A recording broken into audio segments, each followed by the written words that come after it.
Does Mark Meer rock?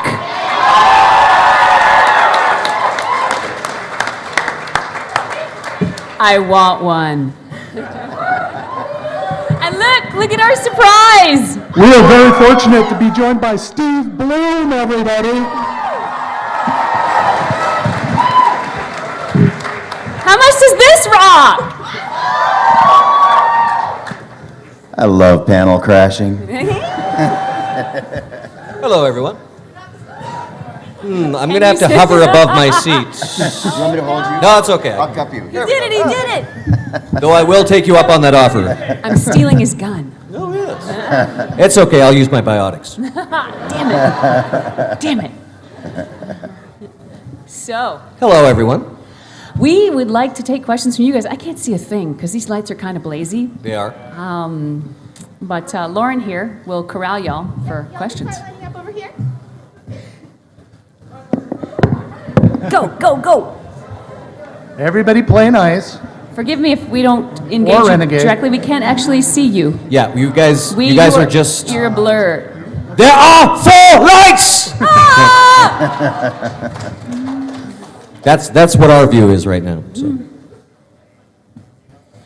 Hi. Hi, how you guys doing? Good. How are you? Good. I just want to say I'm a huge fan. Awesome. Question for you is, I know you probably get this a lot from other conventions you guys gone to. It was reading the script for 3, what did you feel about the ending, or how did you feel? Well, now, Hey, don't get me wrong, it was awesome. I love the game anyways. Who had endings on the bingo card? We can cross that off right now. Admittedly, that is not the first time we've got that question, so I will give the response I've given before. I had no problem with the original ending as written, and I actually did think, however, that a lot of the concerns that people had were addressed with the extended cut. A lot of people were looking for clarification of certain issues and an explanation of how certain things had happened, and I think the extended cut did a really good job of addressing that. Beyond that, I really enjoyed the control ending. In the extended cut, yeah. Because Jennifer and I, of course, got to voice that one. And being an immortal Reaper god sounds pretty good to me. So. I mean, going through playing Renegade, I was like, screw it, destroy them. Right? Be that kind of guy. Sure, why not? Yeah. Actually, although I'm not sure if you guys know, but in the control ending, there actually is a bit of a distinct difference between whether you're a Paragon who takes control or a Renegade who takes control. And the Renegade is a little more ominous. And it's a little more hopeful if you're a Paragon who picks control. Yeah, exactly. Yeah. You just say, screw everybody else in the galaxy. Sure. All right, thanks, guys. No worries. Thank you. Hello. Hi. Thank you guys for coming so remotely to our MomoCon, all of you. My question is really for the writers, and I don't actually know if you can answer this. I know that the Turians were based off of Roman culture and Turians, but I was really curious about like their visually what they're based off of. Birds. Just birds? No. I mean, because I know I get the birds with the. I'm sorry. I get the birds with the feet, but what about the face? I wouldn't want to put words in the mouth of the artists. Okay. You know, the art team and everything. I think it's safe to say that whenever we make a game, the writing, the visuals and everything is inspired by a number of factors. Obviously, the Turians were inspired by birds. But you know, a great deal more went into them. I personally think there's a fair amount of reptile in there, and I know there is reptiles or birds and all that sort of thing that goes on. But there's a lot that goes into the game. Okay. Well, thank you. Actually, I think if we take that speaker and point it more directly out, we won't get feedback from your mic as much. Just Hey, saying. outside the room, did someone just beat Portal? Is that what's going on? Oh, okay. Hi, just really want to put this in there really quick. The new Citadel DLC, hilarious, I love it. Who here, just one interruption, by applause since we can't see you, who's played the new Citadel DLC? Awesome, thank you. Who has done push-ups while playing it? But out of curiosity, my question is, as the voices of Shepard, who would you romance? Don't make me pick. I'll take them all. Well. I have done playthroughs of complete Renegade and Paragon playthroughs of 1 and 2, so I do know who I did romance. My Paragon romanced Liara and then Tali, and my... largely because I knew Liara wouldn't be a character that would be coming with you in the second one, so I did not display fidelity, no, I'm sorry. And neither did my Renegade. He was with Ashley and then with Miranda. Although now with 3 out, I'm almost, when I do my full playthroughs of 3, I want to almost kind of go back and play 2 over so that I can see what happens if you remain faithful all the way through, because I know there are certain differences. So yeah, a lot of romance on my end too. A lot of romance. Thank you. Thanks for coming. It's really great pleasure to see you all here. I do want to thank you for letting me be Commander Shepard and letting everyone else in the room be Commander Shepard. You guys are. My question for the VAs, please, is if you could be human, what other alien race would you be? Oh, I see. If we had, in our everyday life, if we had to pick another Well, alien race. no, like kind of like if Commander Shepard could be any other besides Oh, human. I see. Like if you could pick species as well. Exactly. Say Krogan, say Krogan, say Krogan. Well, besides Krogan, It's lonely. You Asari wouldn't like is it. my first thought. Yeah. Asari, yes. Asari is my first thought. Yeah. Yes. Let's see. I would. I think a Vorcha Shepherd might be an interesting take. Definitely. I would say a Hanar Shepherd, except we have that with Blasto. So. Thank you so much for your time. Thank you. Thank you and welcome to MomoCon if you haven't gotten that already. Oh, well, thank you, sir. And thank you for your excellent, smooth, and buttery voice. This is our resident radio announcer for MomoCon. Maybe? That'd be nice anyways. My question kind of goes to the cast in this case, and I just have a simple phrase if I could get you to reply to it. Shepard. Rex. Yeah. Rex. I think Grunt should reply as well. That's my line. Anyways, thank you so much. Not at all. My question's for Mark Meer. I was Yes. wondering if you could scream Big Machine like a Vorcha. Oh, okay, hold on. Multiplayer? I'll need a little water here. For me to this. Let's see. Agua. You can drink it straight out of this. Okay, sure. Chug it, baby, chug it. There's no water in here. All right. What? All right. Now, normally I do this with a bunch of water in my mouth as well. And so you want Destroy Big Machine? I have tea. Oh, thank you. I was Oh, going to fill that, but it's got sticky it's one on the bottom. a cheesy or something. All right. Who left that there? That's just disgusting. Don't So poison the man. you wanted Destroy Big Machine? Destroy Big Machine!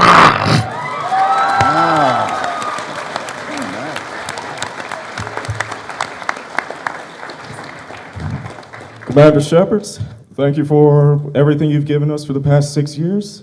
I would like to ask a question. Of all of your moments as being Commander Shepard, what was probably your favorite in the entire franchise? To me, it's a tie between punching out a reporter and the final scene with Anderson. Yeah. Yeah, I loved that final scene with Anderson. It was great. I think we both had the experience of choking up a little bit in the booth. Man. And, I'm still choking up. Yeah. I did enjoy, punching the reporter was fun, especially because that's actually a good friend of mine plays the reporter, April Bannigan, and she's actually the sister of Jacob Bannigan, who was my best man at my wedding, and I've been friends with them for years.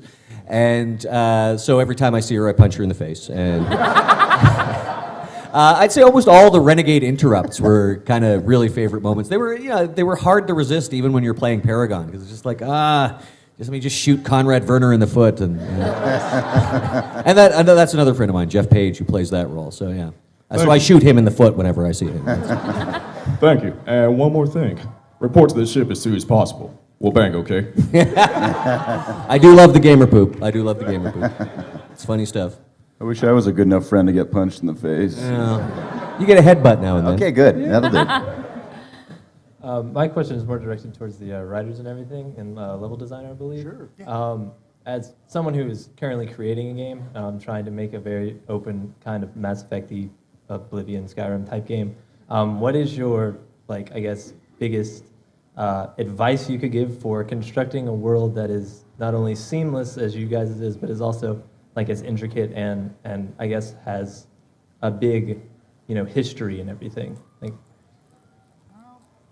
You take that one. It is really, really tricky. I mean, we spent a lot of time taking a look at like some real science and trying to imagine what the world would be like down the road. Oh, you gotta get that microphone. Here we go. Cool. Sorry. Yeah, we spent a lot of time taking a look at some real science and trying to figure out where it'll be in, a hell of a long time. And, what is really, really interesting? What are adventures that people want to go on? And once you build a world that has some fundamental structures that make sense, and you start delivering people the fantasies, the things that they really, really want to experience, it's just a process of iteration. It's trying something and putting it in front of people. Like the way we work, we come up with some really basic ideas, and then we put them out to our leads and to our other team members, and we say, what do you think, And we do this again and again. We make it a little bit bigger, we add more depth, and we get more feedback, and we keep working on it.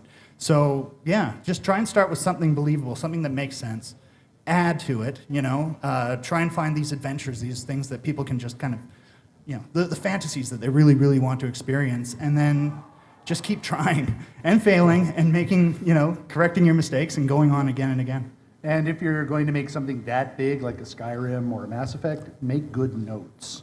Because it would be very easy for Bioware to make a game where there was only a female Shepard who only romanced Garrus and had to kill Rex and all that sort of thing.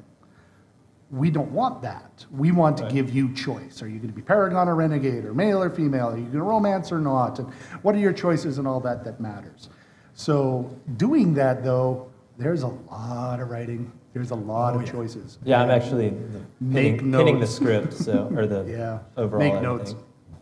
Yeah. But also, on the same topic of making notes, try and get your community involved. Like, we had our own internal wiki that we were using to try and keep track of all of our codex entries and everything, and the community ended up making their own wiki, and now we use that instead. It's just that awesome. Yeah, you guys keep us honest. It's amazing. Yeah, it's great. Thanks very much. All right, thank you, guys. Yeah, no worries. First of all, I just want to say how I thank you all for being here. I'm a huge fan of the series. By the way, I love the armor mark. My question is actually part praise, part compliment. First of all, I want to say thank you to Bioware as a company overall. I've been with y'all since the beginning, and y'all have been like one of the defining companies in my gaming career. All right. Thank you. It's very kind. My big question is for Steve.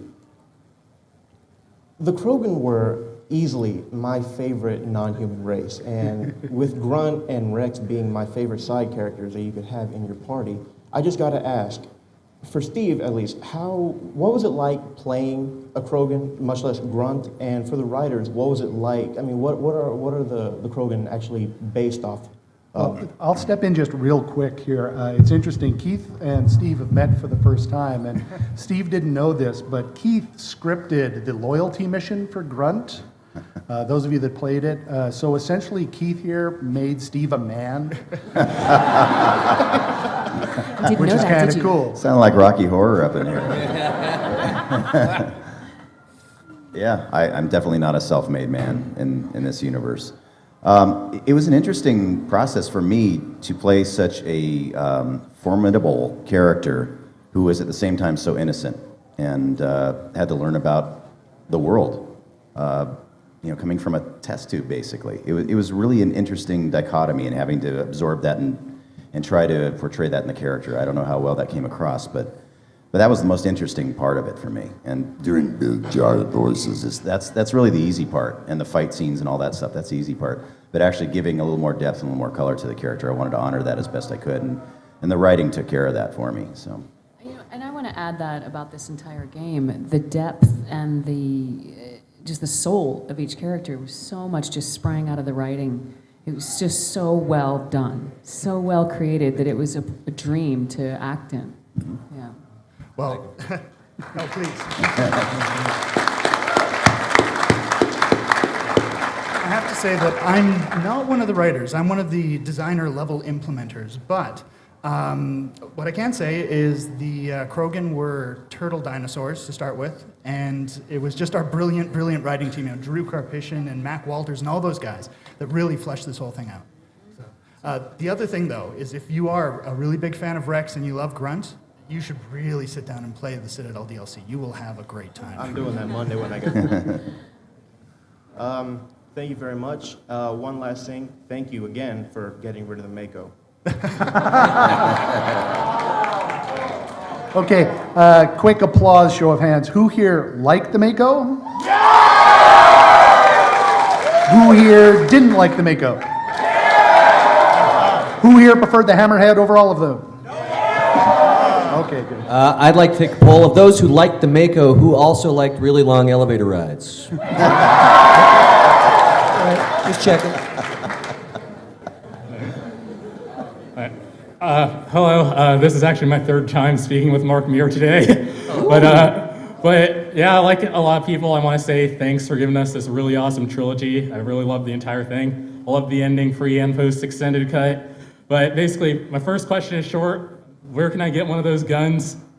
Oh, well, I should mention, yeah, the armor that I'm wearing is made by Mr. David Carpenter of Evil FX Props and Armor, and he actually ran into me at Dragon Con and offered to make me a set, and so I'm very grateful to him for that. This gun was made by another friend of mine, Michael Kraft, and so he's actually got, on the way, he's currently constructing them for me, an Eagle and a Crusader as well. So this Carnifex, and I'm not sure if you saw when I came in, but it does have lights on it.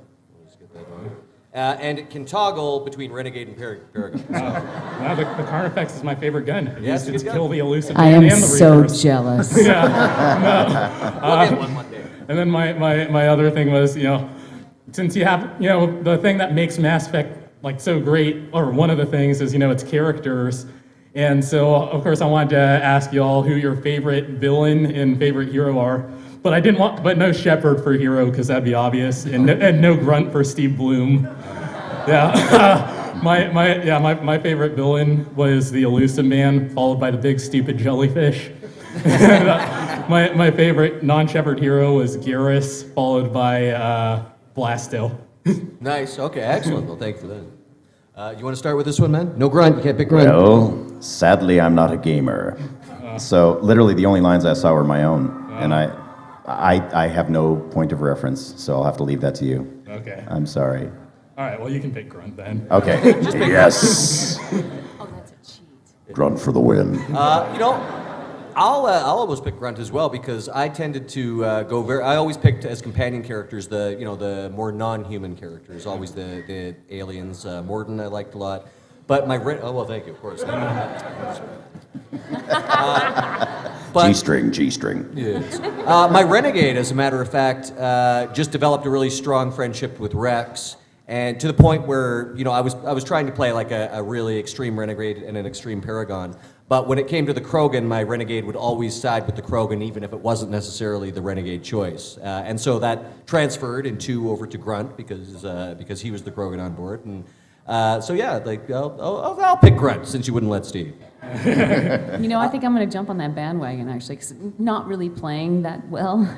Being Shepard, we have the advantage of seeing all the scripts. And I think from that, elusive man for sure, favorite villain. And I think I would say between Grunt and Liara for my favorite, hero. How about you, Keith? Oh, me? Sure, why not? I would have to say the favorite guy that I loved fighting alongside have to be Garrus. Garrus is just... He was just one of those guys that, in Mass Effect 1, he kind of started off as a character who was trying to find his way, and he really kind of responded to Shepard. There's this really tight relationship between, him growing as a soldier of fortune, hero, right alongside Shepard, and the things that you do affected him. And he was just a great guy to have along. And as far as villains go, I'm kind of torn between Saren and Sovereign. They were proper evil, but... For me, the villain would be the elusive man. I think it's a real interesting character that he totally believed that what he was doing was the right thing to do. There was no, I'm going to kill people. It's, I'm going to kill people because I have to kill people. For my favorite character, I'm really torn. I love Morden. I love the scientist Solarian a lot. I felt so bad when I shot him in the back. But my other love in the game, and it was my favorite romance, was Jack. I really like Jack a lot as well. Courtney Taylor did an amazing job as the voice of Jack, and she really pulled me in. So those are my choices. Yeah, as far as villains go, I would pick the Elusive Man for sure. I thought Martin Sheen did a fantastic job, and the writers did a fantastic job creating him. But in a sense, Khaleesa Al-Jalani, the reporter, was perhaps the arch nemesis. The arch nemesis. And I will, just mentioning the scene that Chris was mentioning, when it came time to record the Renegade dialogue path for the end of Morden, I actually made this sound in the booth. Oh, like oh no, really? Oh man. Yeah. So it was interesting. That was an excellent reenactment. Yeah. I also love the villain of the Citadel DLC.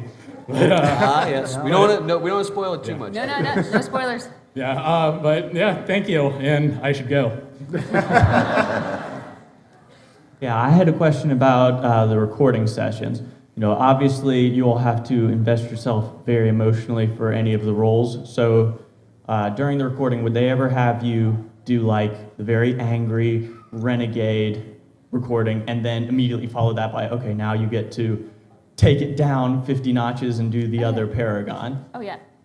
I mean, going back and forth is part of what we have to be facile at. You know, it's because if we ask them to arrange the script in order of what our emotional whatever machine can handle, what a royal pain in the butt. And these guys have such a massive workload. Our job is to make their job easy, to get it done right in whatever order they throw it to us. Yeah. Quick sub question. Have you ever been mistaken for Gabriel Iglesias? No. You Thank just you. were. Hello. Hello. My question's for all of you. Unless something else gets announced, Mass Effect is pretty much done. How does that hit you here? And then I have a request if the voice actors and actress could say, I'm Commander Shepard and this is my favorite spot, something. I'm Erdnot Grunt and I got picked along at the character select screen. That's why I'm here. All right. Okay. So what order shall we tackle this in? Should we do it together? Sure. Okay.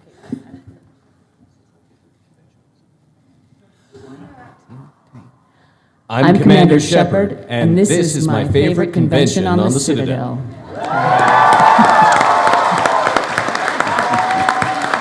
Grunt? And I'm sorry I forgot the question because I was drunk and nodded off. Thank you.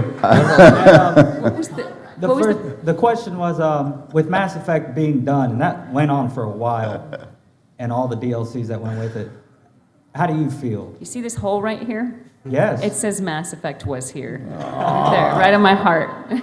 Yeah, it's the end of a long journey for us. Like, we've been working on this, we were figuring out about 7 or 8 years now, since like preliminary stages. And so yeah, it's been a great time. It's been a real pleasure and an honor being Commander Shepard. And I would point out, I've said this before, but all you guys are Commander Shepard too, so I hope you guys have enjoyed the journey as much as we have. And you know, it's without the passion of this community, of all you guys, this game wouldn't be what it is. I mean, it's the passion on this side, it's the passion out there coming together, and we get to be sort of the ink coming out of the pen that you see and hear, if you will. It's amazing. Without you guys, we're not here. Yeah, that's very apropos.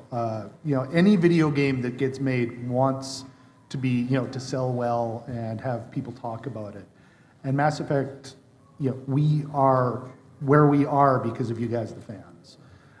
You love us, sometimes you hate us, but you know, we do it because of you. The extended cut was made because we heard the fan feedback. The Citadel DLC was made because we heard the fan feedback. And it's hard. Keith and I had to miss the final Mass Effect team meeting to come down here for MomoCon. And I know there were a lot of manly tears shed back at the office because there are people that have given, you know, the voice cast to be United 7-8, the core team, Casey Hudson, his leads, like Preston Wojtownik, Mac Walters and all that. They've been doing this for almost 10, right from the end of Knights of the Old Republic. Oh my gosh. Yeah, Bastilla Wow. Sean in Knights of the Hello. Old Republic. But yeah, it leaves a big hole. Now, we have said there is more Mass Effect still to come. There is another Mass Effect game in the works. Can't give any details on it, and it's not that I'm not allowed to, it's that I honestly don't know them yet. It is so in development at the Shepard. moment. It's so in development, we can't give you any details on it, but Mass Effect's a great universe, and we're really pleased that you've all taken to it. Well, thank you very much.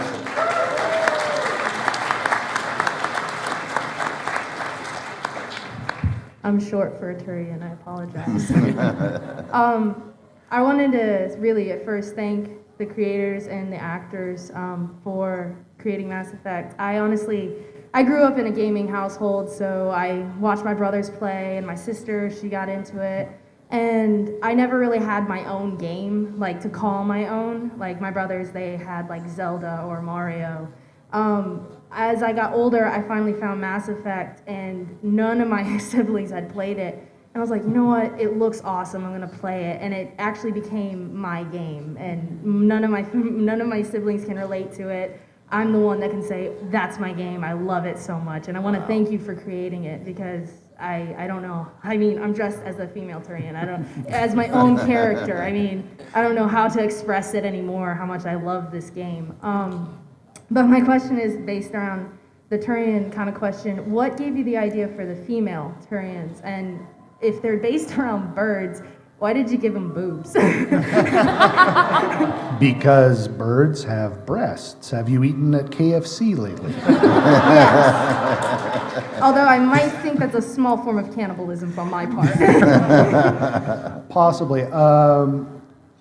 Actually, I can handle Yeah, this one. you go for it. What actually happened was, it was a while back, there was, I think it was either PAX or Comic-Con. We feed really heavily on the passion that you guys show. I mean, having people walking around with cosplay and whatnot. You take a look at the computers at Bioware, and the wallpapers on almost everyone's desktop is fan art. Not our own art that we made for Mass Effect. It's the stuff that you guys made, because we love seeing you guys so excited and passionate. And it was actually there that we had a couple of people, and we were like, so why aren't there any female Turians in the game? And it was like, it's a damn good question. So yeah, it is. no, so that's why we started introducing them in Omega and in the Citadel pack. So, yeah. Yeah, these guys are leaders in terms of female anything. It's so great. It's so great. Well, thank you so much. No worries. Thank you.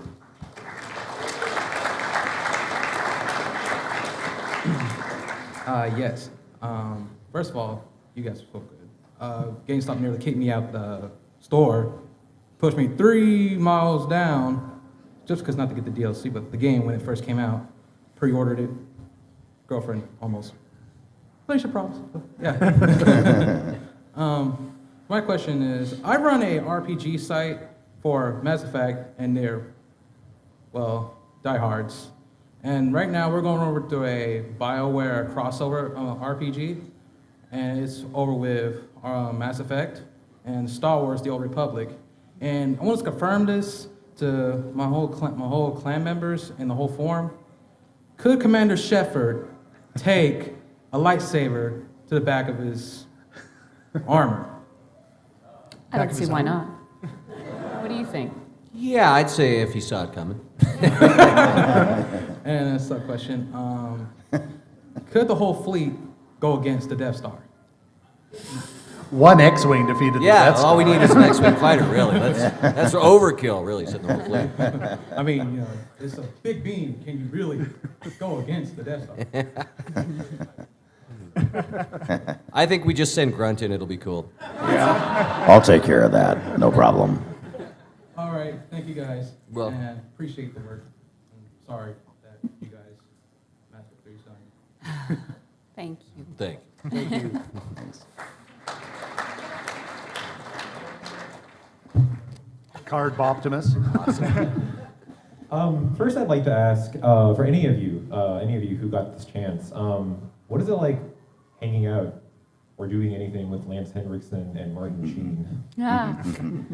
It's pretty cool. I met Lance Henriksen here at DragonCon I think in 2008. And I just happened to be here tagging along with my friend Nathan Fillion, my good friend Nathan Fillion. Yes. Nathan was a guest here. Yes. Nathan was a guest here this year or that year, and so I was just hanging out with him while he was setting up his 8x10s and the Walk of Fame and whatnot. And Lance happened to be sitting beside him, and I had the opportunity to go, hello, sir. We happen to have worked together, and Lance was great. We had a really nice chat about voice acting and whatnot, and he was a really nice guy to hang out with. And subsequently, we've been at a few cons together. And Martin Sheen, I think we met Martin Sheen on the same day, didn't we? In LA? In LA, Yeah, yeah. at POP. Yeah, I met Martin Sheen. He was lovely. And then I met Lance briefly when our sessions crossed at Technicolor. Yeah. Yeah, and Martin Sheen was actually amazing. We were all sitting in in the studio watching his voiceover session. It's a very nice studio where he recorded, and so people were coming by with trays of freshly baked chocolate chip cookies and whatever we would like to drink or whatever. So we're sitting there in comfort watching Martin Sheen do his work. And at one point he just sort of looked up and looked through the window at all of us and just went, "The horror." And it was great because he quoted Apocalypse Now. It wasn't even his line; it was Brando's. So it was good. I told him he was my favorite president. I never got to meet Martin. You did? No, and I met Lance on Legend of Korra when I was working on that cast. But it was the second time I had the opportunity to meet Lance, but under completely different conditions. I used to work for a low-budget film company, and Lance was the star of one of our old movies in a version of The Pit and the Pendulum, and he was the Grand Inquisitor. And I remember I was just a schlepper for this company at the time, and I remember just hearing this voice. We had this long hallway with windows, and you just hear this voice just booming through the hall. He was looking for whoever his contact was, and the windows are flexing. He was just one of my favorite actors from the very beginning, and to actually work in the same room with him. We talked about tattoos. That's what we talked about. Oh, right. Yeah, he's an amazing guy, really cool. Yeah, I just fanboyed out on him about Near Dark, because I must have watched that movie. So it's one of the best vampire movies ever made. It's amazing. Yeah. And he was very nice, and not asking security to take me away. So. And what I really wanted to ask was, I think that in video games in the past decade, we played a lot of games that are about open worlds and choice, however developers want to take that or do with it.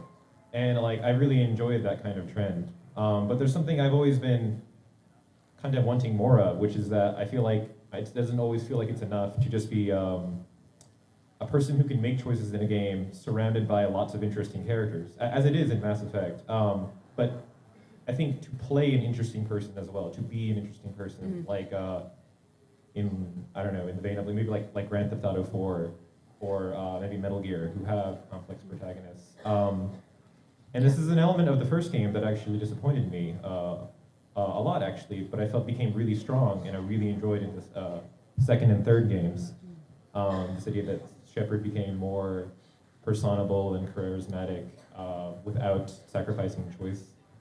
And I want to know if any of you guys feel like there's any kinds of influences like that, whether from video games or outside, whether in creating or performing the characters, that you feel like you got to add to make Shepard more personable and less of a blank slate, or I don't know, like an automaton that asks questions or something. I think there's a broader trend at play here, which is that I see games and films going like this. They're going this way, and I think they're not to speak for you guys, but I'm seeing in scripts a lot more freedom to create more complex protagonists and sort of more gray area. And I think that's as the medium develops and the visuals are more sophisticated and they can handle that sort of nuance. And the writing is I mean, to me, Bioware is a leader in terms of the writing, and where 3 went in the writing was phenomenal. Caroline, our director, and I talked a lot in the third one about doubt. There was that element of doubt in Shepard's gut that was creeping in and starting to wear at things and make things more difficult. And it was just such a wonderful, we had the doubt meter. Where are we on the doubt meter today? And this, because, we jump around on the timeline in our recording sessions. My first session might be one of the last scenes. My last session might be some of the first scenes. So you have to kind of check in with the doubt meter. Where are we on this? Where are we on the arc? I actually feel like I felt a lot of that really strongly in that third game. I argued with a friend of mine over well, he disliked the ending and I liked it. He disliked the ending because he felt like it was the wrong choice to make it about Shepard rather than to make it about all of these, like, make it about the entire colorful cast of characters. He says that, in his own words, it was a game about, they made an ending for a game that doesn't exist, that stars Shepard as an interesting, complex person, and I completely disagree with that. I think it's so fascinating that people think the ending should be about one thing when you have tens of thousands of co-authors. And that's a huge, huge task. So, and I think the writers met it on brilliantly. Thanks for your question, but we do want to let everybody very have time. Sorry, that's the evil side of me stepping up. Bio Evil Chris. I just wanted to say I love Mass Effect and all the Bioware games I've played, especially Knights of the Republic. And I wanted to ask Jennifer how she approached Bastila different from Shepard, because you have, warrior Shepard and princess with a British accent, Bastila. I'm not a princess, I'm a Jedi Knight.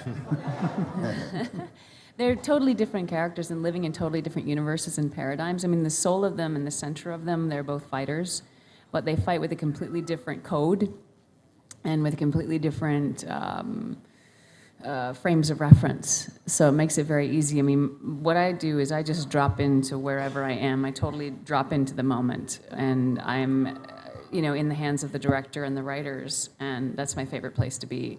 I just do what they draw something and I go, oh, and then I do it.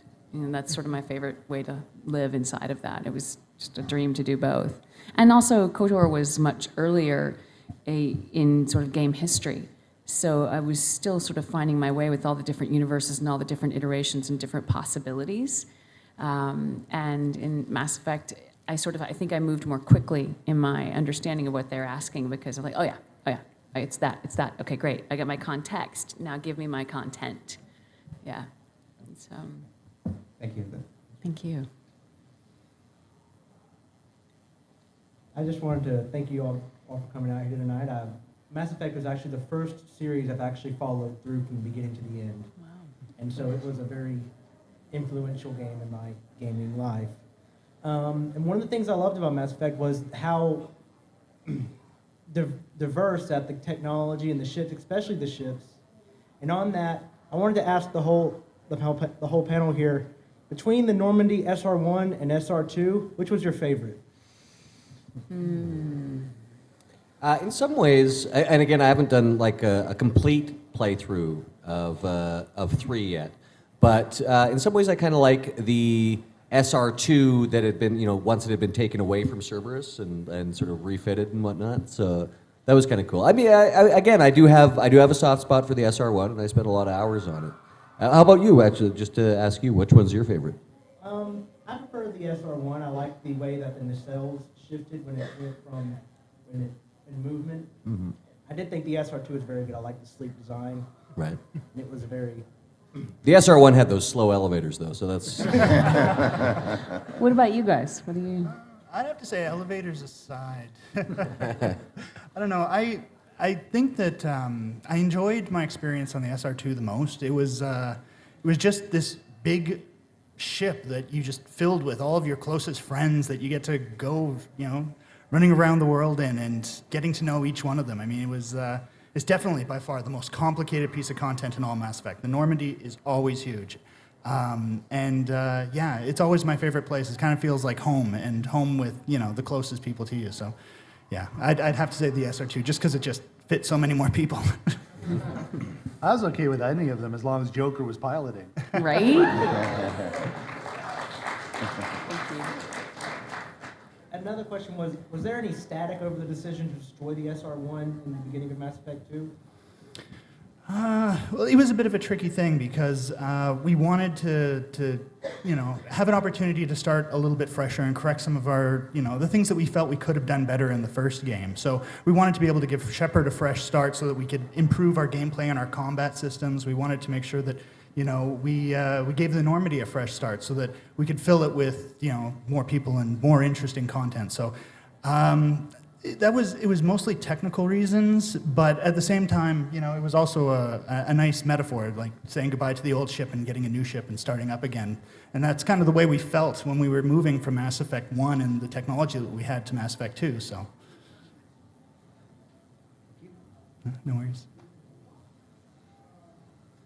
Hi, how's it going? Good so far. I've never played Mass Effect, but I've seen my friends play it, and I just wanted to let y'all know it looks great. But I really wanted to let y'all know I need a request, actually. For whoever did the music for Leaving Earth, I listen to that every day. Oh, wow. Every day. And also, my friend just texted me. He wanted me to ask Female Shepard, how did it feel to sleep with Specialist Trainer? Shepard doesn't kiss and tell. Oh, there you go. There you go, Skotek. Right there. I appreciate it. Oh, let me rephrase. Was it good for you? Well, bang, okay? Do we know where that music is? No, unfortunately, I mean, we could, if you stop by afterwards, we'll try and collect some information from people who, like contact information, from people whose questions we can answer, but unfortunately I don't know personally who are. We had a great musical crew, Jack Wall, Sam Hulick, you know, there were a lot of different composers that went into the, you know, the different elements of the trilogy, and I wouldn't want to attribute it to the wrong one, but we'll find out for you. All right. First, I'd like to say that this is my first ever convention ever. Oh, thanks for coming. And I came specifically for you guys. But my question is for the writers. I would actually, it may be a little bit taboo subject about the ending. But bring it on. But this the Star Kid, for lack of a better term, the Catalyst, his reasoning about why they must harvest all civilization. I mean, he sees that if you're Paragon Shepard, that you got the Geth and the Quarians together. I mean, and he knows this. So how does his reasoning make sense after knowing that? I can't really answer that question, unfortunately. Most of my work was during the beginning of the game, but is there anything you'd like to add? I hesitate to put words into the mouths of the writers. You know, Mac Walters, Casey Hudson directly. I know John Dumbrow worked a fair bit with the Quarian plot. It was definitely a team effort, but I wouldn't want to tell you why they chose the choices that they made for the game, so I'm afraid I really can't answer. All right, and my second question is for Grunt. Yes. Do you like pie, and would that get me into Bioware? I do, and I don't know.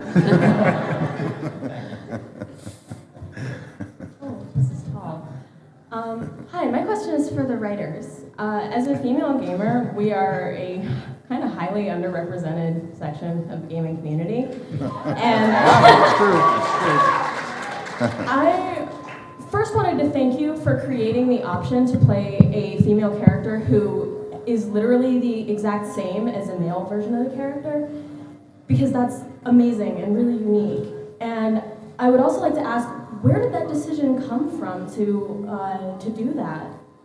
Well, like I said, I can't answer too much for the writers, but it kind of goes back to a question that I didn't get a really good chance to answer earlier on.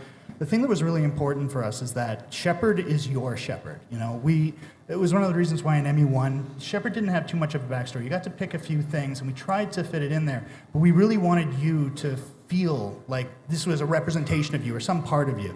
And to say that, you know, well, you only get to play male, that doesn't represent, you know, a big chunk of our audience. I mean, if we tried to pick Shepard's gender and race and, you know, ethnic background and everything, it couldn't be you guys. You couldn't be Shepard. So it was really, really important for us to be able to make sure that, you know, you guys could express yourselves. Thank you so much. You have no idea how much that means to so many people. Also, Clint Mansell, according to Spotify, is responsible for leaving That Earth. makes sense. Excellent. Thanks. I actually have two questions, but before I ask them, I just want to say Grunt's my favorite Mass Effect character. Thank you. My first question is, it's a bit out of the blue. What was your favorite class to play as in terms of fighting? Did you prefer Vanguard, Adept, Sentinel, what? Well, I can answer that one. My Renegade was a straight-up soldier class, and my Paragon was a Vanguard. Vanguard charge! That question was for everyone. Oh. who played the game, so. Well, I'd have to say that there's two classes that I really kind of love. The Infiltrator was my most effective class when I was playing. But there's just so much fun to be had in being a Vanguard. And yeah, but in multiplayer, I was definitely playing a lot of Quarian Infiltrator, or Tech Engineer Infiltrator, so yeah. I've played every possible class, racial combination, romance, Paragon Renegade, you name it, I've played it. Personally, I go back to Soldier more than anything else, just because I love the weapons. I love the different choices of weaponry. And Jennifer? Don't make me play. No, I'm not good at playing. I don't play my games very much at all, and because it drives me crazy, honestly, because I'll see something when it's actually put into the final version of the game, and I'll go, oh, I want to go back and tweak that one line so it's just perfect, because it's never quite good enough for me. It makes me cuckoo puffs. Plus, I like to go, I don't have a lot of free time. I go outside when I have free time, and I feel like it's my job to go out and collect as much life experience as I can, so when I go in there to record, it's as real as I can be. Yeah. And my second question is, including suicide missions, what death was the most impactful for you? Morden. Yeah. Morden. We played the game at a really rough stage at Bioware. You know, you'll get an email like, okay, this area is now able to be played or whatever. We start playing it. And so not all the cutscenes are in place or the final VO is ready yet or whatever we're playing. And I'm playing through and I'm like, okay, what's good? No! My roommates were like, what the hell? I can't tell you. I'm so upset. Saying goodbye to Garrus was the hardest thing for me. Yeah. Anderson for sure. Anderson's up there. Legion had I had a soft spot for Legion for sure. Yeah, and Morden. That like I said, that Morden death scene, especially when it was you that was killing Morden, was like just that was rough. Yeah. I didn't work on the mission, so I got to play it fresh. But I'd have to say that Tally's death was kind of the thing that hurt me the most inside. We were actually, I got a chance to play it at my desk, and Tally goes and jumps, and I'm like, Paragon interrupt! What? And I instantly jumped on, there's a bug in this thing. What happened? What's going on? It's like, no. It's like, ouch. Actually, in Mass Effect 2, Keith was the person who scripted pretty much the entire suicide mission at the end of the game. So in Mass Effect 2, everybody that died, you can blame Keith. Oh! Was that a bus I just saw roll over him?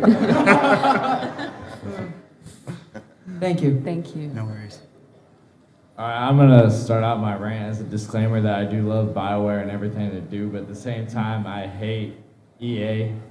And I feel like with games like Call of Duty selling like $1 billion in 15 days, that I feel like the Mass Effect series as it's gone has been compromised on gameplay to apply or to appeal to a more mass market audience, like more Call of Duty gamers. I feel like it's been simplified more. Do you feel, I guess this question is more for Chris, since you've been there a long time, do you feel pressure from EA to make more sales? Does that affect into your video game? Actually, no. When we were bought by EA, because both Keith and I are old school. Keith's been with Bioware for 10 years, I've been with Bioware for 12. And when we were bought by EA, there is this kind of cloud over EA that, they're going to come in and ruin Bioware. We were a little worried, but really it just came down to they realized that EA did not do role-playing games. They were great at sports games and they had shooters and all that, but they didn't do role-playing games. So they bought Bioware to do role-playing games well. And the last thing they wanted was to come in and change what we did. Because if they changed what we did, we wouldn't hang around and then they wouldn't make any more money. It's always a really weird argument for me that EA is ruining Bioware. Because if they ruin Bioware, they don't make any money, but EA is a money-grubbing company and they want all the money. So it makes no sense to me. We make the choices we make in the games, you know, the Casey Hudson, the team of leads and everything. We make the games that we want to make. There's input absolutely given by Electronic Arts, but you know, we make our games. I'd have to say that a lot of the changes that we made were, we're really listening to you guys as best as we can. A lot of times we sit through the Let's Plays and everything that we can find, the live streams of what you guys are doing, and we're watching and we're trying to say, oh, damn, he's not getting the system. This isn't working. And through watching you guys play and trying to collect as much information so we can make a better game that more people can enjoy, you know, we make these changes. And we do make them internally. It's our call, you know. Like, personally, I haven't agreed with every single decision that EA has made, but I didn't agree with every decision that Ray and Greg made as well. You know, that's my personal thing. But I can say, you know, my experience with EA, I've never been in a meeting with my boss or my boss's boss or my boss's boss's boss where we've said, well, this is how we're going to screw the player out of $1 more. You know, that's not something that happens. So I can understand where you're coming from, and you know, we're not doing it to try and appeal to a greater audience. We're trying to do it so that you guys can have a better play experience. The only thing I can remember directly that EA said would be cool to add in Mass Effect 3 was a melee combat. So if anything, EA is responsible for the Omniblade, which I think was pretty damn cool. So that's the only thing I can think that they directly said, you know, that'd be kind of cool if you can work it into the game, Bioware. And, you know, even then, I'm sure Casey and the leads and everything said, can we? Should we? Well, okay, let's see if we can, before it was added. But that's what... I just got my $40 worth. Thank you very much. I gotta go, guys. Thank you for letting me crash. Steve Blum, ladies and gentlemen. Steve Blum!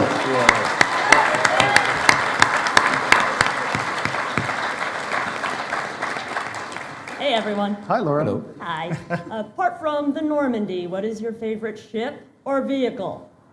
For those of you that don't know, Laura here, I've met Laura at a previous convention. Laura has made an RC Mako.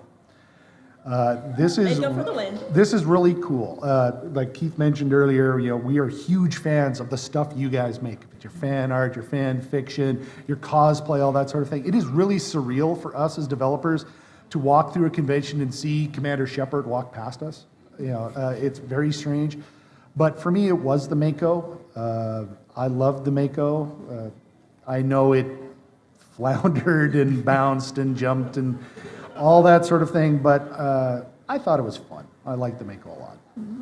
I'm kind of on the same page. The thing with me is that I used to really, really, really love the Mako, and now I'm not sure exactly which vehicle I'd have to say, but there was a time really early on when we were developing the game that you know, we're just learning how physics simulations work. We set up this 6-wheeled, bouncy, cool vehicle, and then one day the biotic powers came in. And quite by accident, I realized that if you cast lift on the Mako and jumped inside while it was in the air, you could use the turret and the machine gun to start flying it around the level like a rocket. And that just made things for me. But eventually one day we took it into one of our reviews, because like I said, we review everything with one another. And for some reason it was on Veermeyer. One of the gates wouldn't open and we couldn't get through it. And we just called in all these major guys. Oh, geez. It was like Preston and Casey and like all the bigwigs.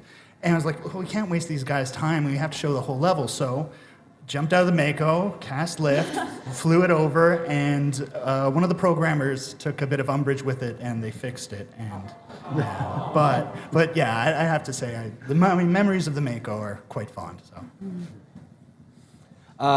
Does Sovereign count as a ship? It does. Yeah, okay. The Sovereign, I mean, the Reapers in general, it's just such a cool design. It's like threatening and alien. You know, actually, in the trailer for Mass Effect 3, you know, that bit where it's just like the little girl looking up and the Reaper hanging in the sky, and it's just like, you look and you go, Cthulhu! It's like, no. Yeah, I'll go with that one. Okay, thank you. Hey, thank you guys for coming. This is a question for Keith.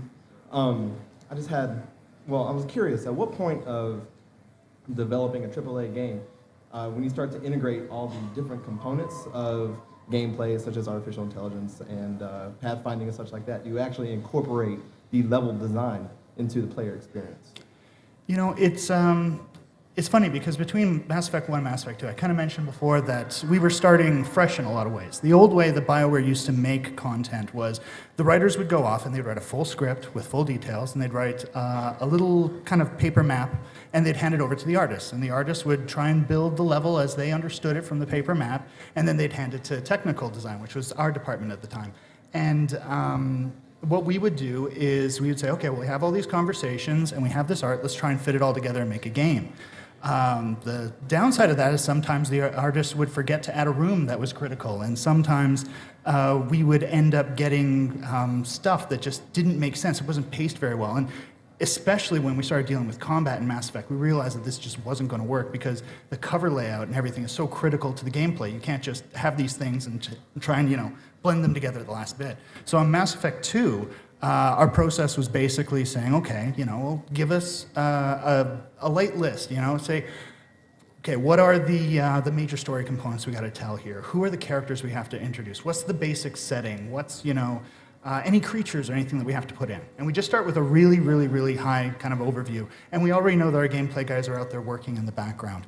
And what we do is we say, okay, let's write up a really basic one-page sort of like script, what's going to be cool about this level, how we're going to explain all these things, and we hand it out. And we say, okay, how does everyone feel, peers and producers? And once we've got that, we sit down and, it's approved, make any iterations, and we start to build. And we build really, really rough, basic stuff. And we always have our artists and our cine designers and everyone working in unison, and we just kind of build it up over time. We start with really, really rough block levels and pop-ups for all the conversations. And then next thing, we start getting some real conversations if that's approved, and people like the size and the space. And yeah, it just kind of grows and grows and grows, really rough, until eventually one day at the end, we get rid of all the bugs and all the cutscenes are in. And we already knew really early on that we liked the direction that it was going, and that's how we end up with what we get in the end. Thank you, sir. No worries. Just as a note, we have a little under 10 minutes left. Should we not get to your questions today, don't forget both Jennifer and Mark are signing tomorrow. Make sure you get a chance to stop by, get your items signed by them. Keith and I are on a panel tomorrow at 1? I think somewhere I think it's at 1 o'clock for Bioware. If we don't get to your questions today, look for me and Keith out in the con or come to our panel and get the rest of your questions. Your turn. Yes. What was the moment that made you guys realize the germ in that made you know that Mass Effect was really going to take off? That it was something that was more than just a game. That it was a world that you guys have made. Oh God, it was. we had no idea. We tried really, really hard. We tried to figure out what would make a really good experience, what would make a good game, and it wasn't until we actually released Mass Effect 1 and we started seeing people's reactions and the things that they were attaching to and the things that they love. I was like, all right, we didn't screw this up. We've actually made something that people are liking. Now, what are they liking? How do we do this better? How do we make better stuff? And that was pretty much it. We had no idea until you guys started playing and telling us what you felt. For me, it was, you might remember the Mass Effect 1 sex scandal with Fox News. If you remember that. But when our fans, Jeff Keighley went on TV and our fans got all over the place and they were so upset with Fox News because it was like, you guys are crazy. This game is awesome. And when our fans leapt to our defense, it wasn't industry professionals defending it was our fans going, oh no, you got it wrong, the game's awesome. That was for me the moment that I said, this is a really good game. Thanks. Oh, by the way, I've got some spare laughing skull if you guys want some. Oh, thanks, man. Thanks. Hello, y'all. Yeah, all your games are like one of the best in the Saber trilogy. I really enjoy it. Thanks for the great team, y'all. Thank you. And for the question, what was your favorite species, alien species, throughout this universe? Or you could be one. I'll go with Vorcha because I am all of them. They get a bad rap, but they're not just horrible space monsters. To me, there's something very cool about the Asari. To me. Y'all know type women. I gotta say, I kind of have this warm spot for the Krogan. And for me, it's the Hanar. I love that. This one thanks you. Okay. Good, y'all. Thanks. Thank you. Thanks. Oh, God, I'm short. Okay. All right. I have less of a question and more of a thank you. Mass Effect has always been, ever since I started playing it, which was not early on. I actually just got it a few months ago, and I played the games within a week, and it was breathtaking, to say the least. And what I like about it is that no matter, no matter how bad your day job sucks, or whatever's going on in your life, you can go home. No matter who you are, where you are, or what you do, you can go home and you can be a hero, and you can be Commander Shepard. And I really appreciate that. It's like you have a whole nother life to look forward to when yours is not awesome. You know what I mean? It's just, thank you. And it makes me really happy, overjoyed even. And being here is like, oh my God. That's all. Okay, thank you so much. I'd just like to say, how dare you? Thank you very, very much. Thank you. Hey, first off, I just want to say that I've been a fan of Bioware ever since 5-minute warning. That was our 5-minute warning. Ever since Knights of the Old Republic, and it's just been a wonderful job. But well, you're making me take longer. And I just want to ask, I know it was kind of asked already before, but what was the most emotional? It could either be just the happiest moment or the most heart-wrenching, because for me, obviously, it was Morden. But what was just the emotional? It could have been behind the scenes or during the game, but what was the most emotional part of your Mass Effect journey?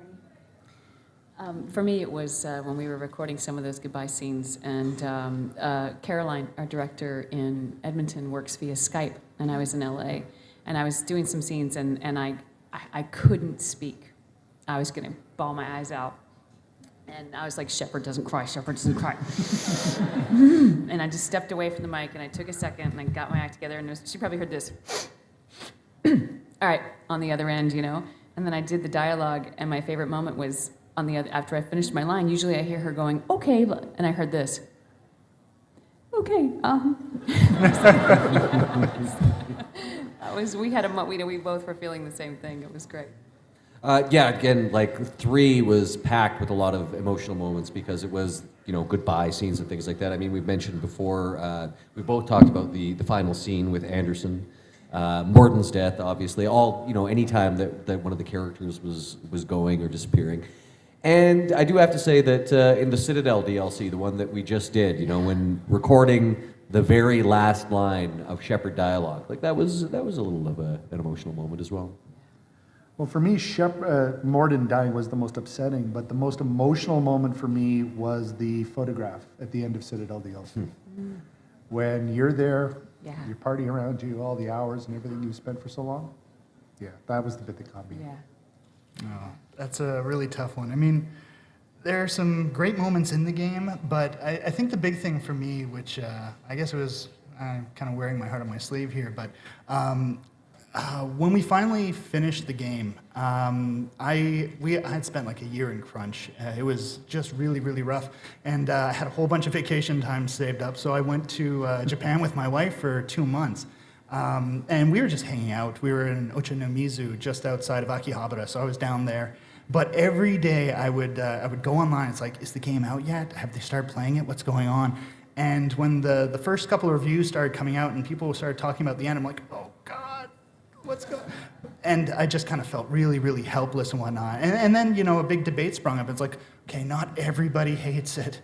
Thank God. And that was just, it was rough. But at the same time, it was great because now that we've come back like a full year after and everything that we've gotten a chance to do, and the fact that you guys did, even the people who didn't like the ending really loved the game, and that's why they didn't like the ending. It allowed us a whole year of adding new content and experimenting. And I mean, for me, I got to say goodbye to Mass Effect through this last DLC. And it really feels like, we accomplished what we were setting out. We wanted to give you one last time to sit down and say goodbye to all the characters that, you and we love. So, yeah, sorry, kind of a long one. No, it's okay, buddy, good. It's okay. Thank you very much. No worries. Thank you. All right, you're all brilliant and I love you. Well, I just wanted to, this is for Jen. In the first 2 Mass Effect games, male Commander Shepard was really the face of Mass Effect. Yes. And male Commander Shepard was, who people saw whenever they thought of Commander Shepard. Right. How did you feel whenever female Commander Shepard did finally have official artwork and was being put out there as like a promotional figure? I felt like this. And do you think she's still getting justice? What's that? Do you still think she's getting justice and equality in like the Shepard world? You know what I love about it is there's like I feel a giant cultural pressure for women to have more of a voice in pop culture and in the world in general, and I am. And there's not even a word for how I feel. I'm honored, I'm thrilled, I'm stoked, that I got to be on the front of that little pin along because Bioware made that decision. And because they responded to you guys. When you ask for it, if you build it, we will come. When you ask for it, it happened. And I'm like the luckiest person ever that I got to do that, and because I want more of it. It's given me freedom. I was telling someone I sat down at dinner last week with a writer and I lambasted him, give us more women, give us more women. But I had the courage to do that because you guys are behind me, and that was great. The men and the women, it's great. Yeah. And I'm afraid that is our time. We just had to sign. Big thanks to these guys. Thank you all very much for coming.